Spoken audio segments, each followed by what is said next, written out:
В това нашето село Николаево, тук в област Плевен, не можеш дори да излезеш едно кафе на спокойствие да изпиеш.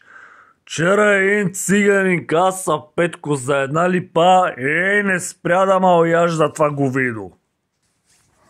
Не спря да ма... Гледай, ко става навънка. Облачно ще вали или няма ли пак да вали? Вчера не спря да ма ояжда, че като си изпих кафето дори ми вика да черпа още едно. Аз съм пил, ба, говидо. Нищо да ма черпиш, бе. Аз съм пил, бе. Ама черпи. Вика да черпа нещо друго, вика. Точно за тебе. Ма от цигани нищо неща, бе. Нещастине, Петко ли си, какъв си?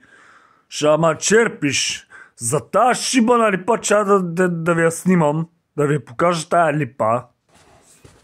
Сега ще ви я покажа къде е. Ето я. Това е липата.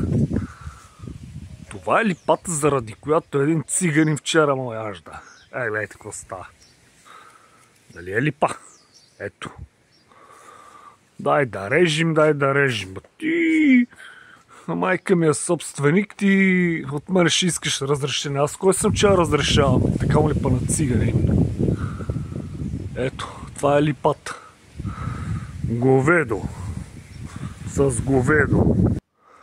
Чаках само момента, аз още вчера, след това, което ми се случи, реших, че ще направя един такъв подобен, каква хубава ваза, с цветя, обаче наистина е много хубаво от стъкло, много здрава, много.